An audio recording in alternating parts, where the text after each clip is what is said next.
En 24 heures donc, les gars de Zelelan, les Otanukrins, ont perdu plus de 1900 S sur le terrain. 1900.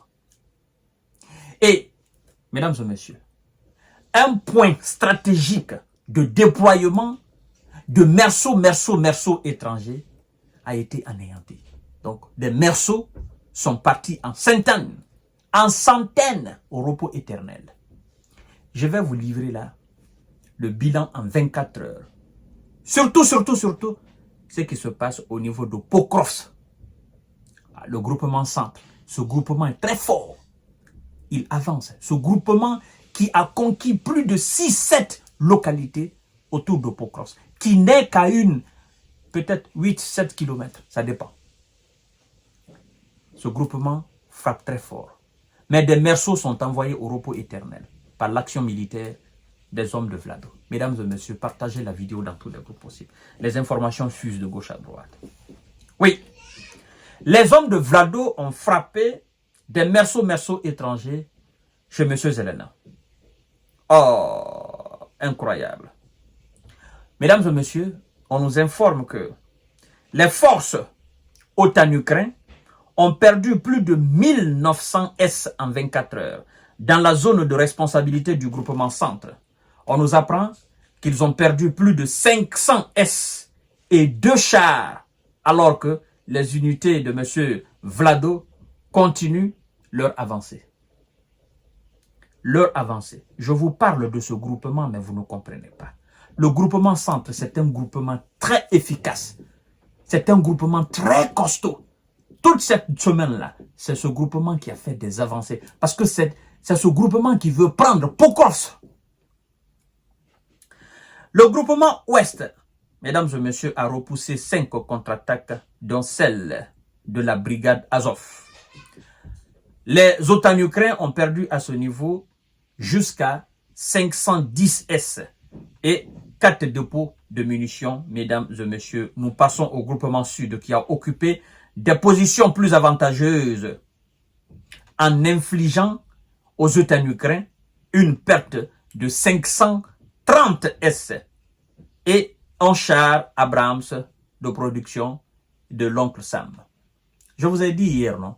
Ils ont dit qu'ils ont retiré les Abrams. Mais les gars de Vlado continuent toujours d'anéantir les Abrams. Parce que les Abrams sont là. Ils sont là. Ils ont menti aux gens. Oh non, nous les retirons parce que c'est très coûteux pour les réparer. Mais les Abrams sont là. Ceux qui sont sur le terrain, ils savent que les Abrams sont là. Et chaque jour, on les anéantit, mesdames et messieurs.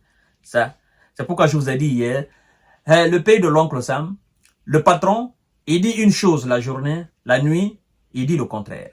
Il fait le contraire.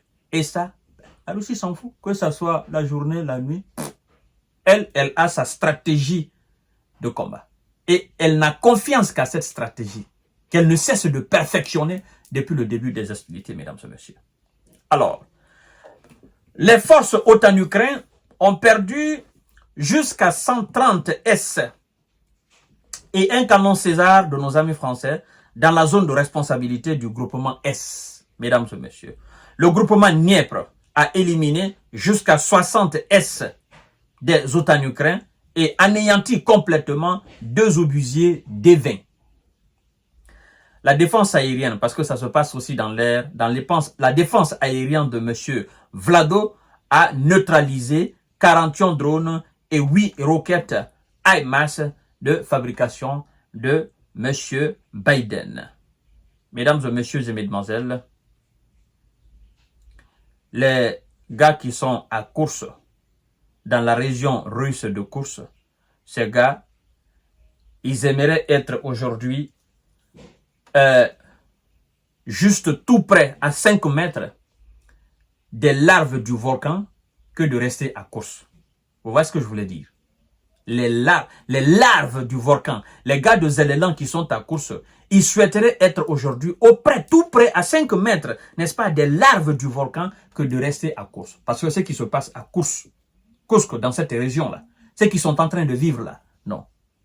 Non. Non. Militairement, c'est nul pour eux. Politiquement, c'est aussi nul. Stratégiquement, c'est nul. Tout est nul pour ces gars-là. Aujourd'hui, ils se disent, mais on fout quoi? Qu'est-ce qu'on fait? On est traqué matin, midi, soir. On peut absolument rien. On est bloqué, on n'avance pas, on ne peut pas revenir. Et pendant que nos gars sont en grande difficulté à l'est dans notre propre pays. On ne peut pas aller là-bas parce qu'on est cerné. Et nos gars là-bas, ils sont encore neutralisés. On a pensé qu'ils allaient venir ici dans la région de Kouchk, mais ils ne viennent pas. Les gars n'ont pas mordu à l'hameçon. Ils ont été inventifs. Dans la création de stratégies militaires, ils ont été impeccables. Et c'est pourquoi nous nous retrouvons aujourd'hui dans la merde. C'est pourquoi, hier, l'officier de presse de la 109e brigade d'assaut de M. Zelelin au niveau de Pokrovsk a dit que l'affaire à Kursk, c'était une question politique. Ça n'a rien à voir avec militaire. Et qu'eux, ils savaient déjà que ça allait se solder par un échec. Mesdames et messieurs, en 24 heures, ils ont perdu plus de 1900 S au niveau de l'opération spéciale militaire à l'est du pays. La ville de Pokrovsk, c'est une question d'heure. Les gars sont en train de fuir. Et je vous ai dit, je ne peux pas vous mentir. Je ne peux pas vous faire de la désinformation. Vous voyez, des gars qui étaient chauds même, ceux qui faisaient la propagande, ceux qui étaient déterminés, ceux qui se vantaient même de cette histoire. Je veux parler des journaux sur les plateaux de LCI machin. Aujourd'hui, où ils sont? Ils sont obligés d'être misérables autour de cette histoire même d'incursion. Ils sont obligés d'être misérables autour de ce qui se passe dans la ville de Pokrovsk. Ils aiment ça. Parce que c'est grâce à ça, eux, ils vivent aujourd'hui. Voyez, mesdames et messieurs. Mais pendant ce temps, les gars sont épuisés. Ils sont exténués, mesdames et messieurs. Ils n'en peuvent plus. Ils n'en peuvent. Il y a des gars qui sont là-bas il y a plus d'une année. Hein? Il y a plus d'une année. Ils sont fatigués à plus d'un titre. Mais on les maintient là-bas seulement. Restez. Mais comment? Le soldat, c'est un être humain. Il a besoin de repos. Il a besoin de dormir. Il a besoin de se ressourcer. Mais vous le laissez là-bas. Là-bas seulement. C'est pour dire, tu es là. Soit tu avances. Tu es là jusqu'à ce qu'on t'élimine. Et quand c'est comme ça, le désespoir gagne même, ronge même tes propres soldats sur le terrain. Mais quand il y a la rotation, les gars viennent avec de l'énergie, ils partent se reposer, puis ils reviennent. Voilà, ils sont en bonne forme. Mais, parce qu'il n'y en a pas. À tout à l'heure pour notre série d'informations et de décortiquage. Je suis là pour vous. 24 heures, vous avez le résultat, mesdames et messieurs. L'histoire de Pokrovsk, c'est une question d'heure. Une question d'heure. C'est ce qu'ils veulent, non? C'est une question d'heure. À tout à l'heure.